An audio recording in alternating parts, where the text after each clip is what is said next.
Competitive எக்ஸாமுக்காக Tamil சப்ஜெக்டில் 6th to 12th unit by யூனிட்டாக இருக்க எல்லா பாயிண்ட்ஸுமே நம்ம நோட்ஸ் பார்த்துட்டு வரோம். ஸோ இது மட்டும் நீங்கள் பார்த்துட்டு போனாலே போதும். உங்களுக்கு வேறு எந்த புக்ஸை ரெஃபர் பண்ணணுன்ற அவசியம் கிடையாது, எதுவும் பர்ச்சேஸ் பண்ணணுன்ற தேவை கூட கிடையாது.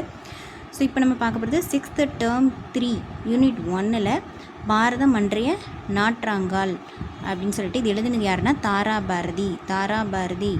சரியா? இவரோட இயற்பெயர் என்னன்னா ராதாகிருஷ்ணன். அந்த தாராவை திருப்பி போட்டாலே வந்துடும், ராதாகிருஷ்ணன் தான் இவரோட இயற்பெயர். இந்த பாட்டு எப்படி ஆரம்பிக்குன்னா, புதுமைகள் செய்த தேசம் இது, பூமியின் கிழக்கு வாசல் இது அப்படின்னு சொல்லிட்டு இல்லை, புதுமைன்னு வந்துட்டாலே அது தாரா பாரதி தான். சரியா? அடுத்து அதில் வேறு என்ன லைன்ஸ் வரும்னா, புல்வெளியெல்லாம் பூக்காடாகி புன்னகை செய்த பொற்காலம் அப்படின்னு சொல்லிட்டுலாம் வரும். தாரா பாரதி.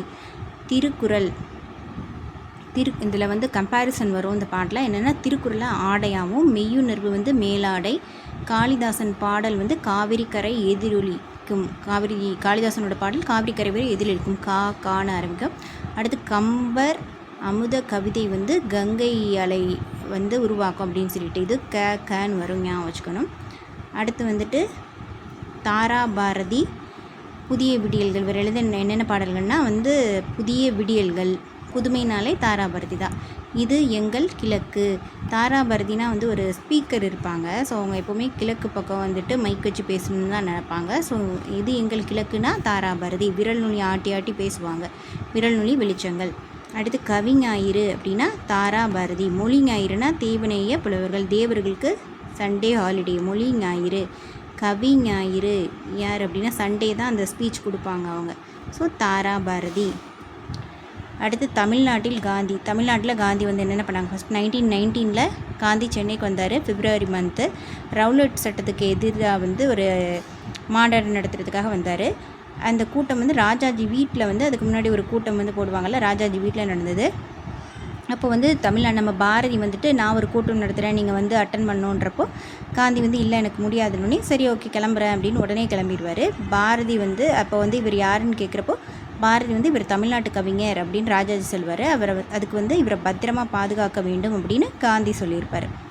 ஸோ அடுத்து 1921 தமிழ்நாட்டுக்கு வராரு. மதுரை ட்ரெயினில் போயிட்டுருக்கப்போ இடுப்பில் மட்டும் துண்டு அணிஞ்சிக்கிட்டு இருக்கவங்க பார்க்குறாங்க. ஸோ அதுக்கப்புறம் தான் அந்த எளிமை கோலம், காந்தியோட எளிமை கோலம், இடுப்பில் துண்டு மட்டும் கட்டியிருப்பார் இல்லையா, அது ஸ்டார்ட் ஆனதே எப்போனா மதுரையில் தான்.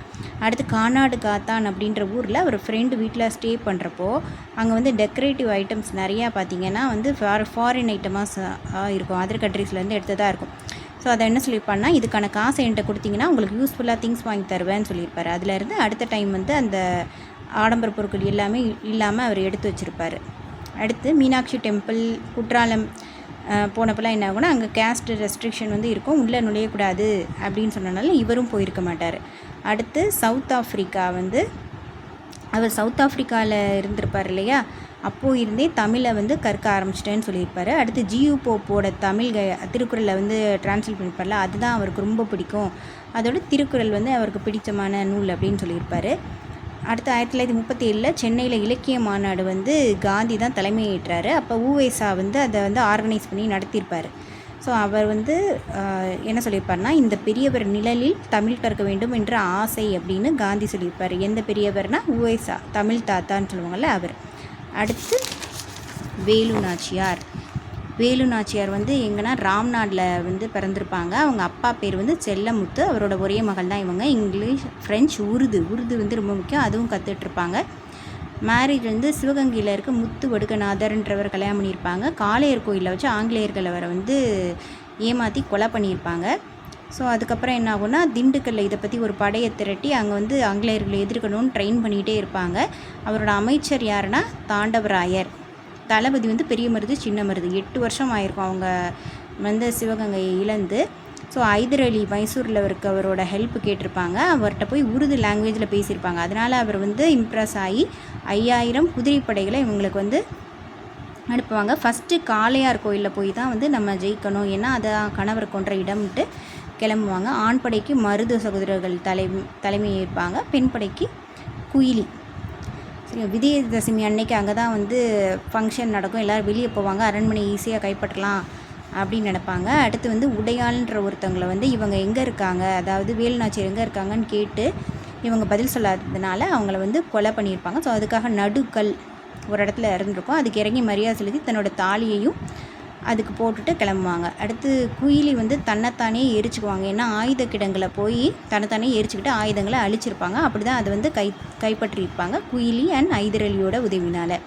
வேலுநாச்சியாரோட காலம் என்னன்னு பார்த்தா 1730 to 1796. சிவகங்கையை மீட்டது 1780. கிட்டத்தட்ட அடுத்து 16 வருஷம் தான் உயிரோடையே இருப்பாங்க. ஜான்சி ராணிக்கும் முன்னாடி ஒரு பெரிய வீராங்கனைனா இது அவங்க தான்.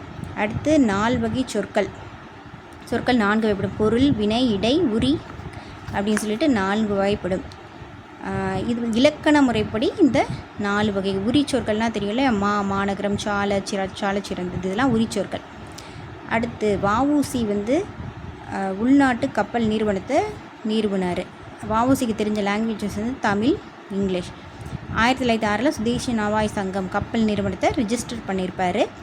பாரதி, இவருக்கு வந்து பாரதி தான் ரொம்ப பிடிக்கும். அவரோட பாடல்களை ரொம்ப விரும்பி கேட்பார். அவர் அடிக்கடி போய் மீட் பண்ணிட்டு வருவார். சரியா? ஓர், அதாவது ஓர் இது ரெண்டும் ஒன்றுன்னு தான் நினைப்போம். பட் வந்து டிஃப்ரென்ஸ் இருக்குது. என்னென்னா ஓர் ஒரு உயிரெழுத்து, இதுக்கு அடுத்து ஒரு உயிரெழுத்து வந்துச்சுன்னா மட்டும்தான் ஓர் யூஸ் பண்ணணும். உயிர்மெய் எழுத்து இதுக்கப்புறம் வந்ததுன்னா ஒரு யூஸ் பண்ணணும். எக்ஸாம்பிள் பார்த்திங்கன்னா ஓர் ஊர், இது உயிரெழுத்தா, ஸோ ஓர் ஊர். ஓர் ஏரி, ஒரு இது வந்து உயிர்மெய், ஸோ ஒரு நகரம், ஒரு கடல். அஃதுக்கு அடுத்து உயிரெழுத்து வரும், அதுக்கப்புறம் உயிர்மெய் வரும். அஃது இங்கே, அது நன்றாக. அடுத்து மெய்யுணர்வு அப்படின்னா அதுக்கு டிரான்ஸ்லேஷன் வந்து knowledge of reality. Knowledge of ரியாலிட்டினா மெய்யுணர்வு. அடுத்து பராபரக்கண்ணி. பராபரக்கண்ணி வந்து ஒரு அற இலக்கியம். அதாவது இந்த திருக்குறள், நன்னூல் இதெல்லாம் இருக்குல்லையே, அதெல்லாம் அற இலக்கியம். அதே மாதிரி பராபரக்கண்ணி ஒரு அற இலக்கியம். தமிழ் மொழியின் உபநிடதம்.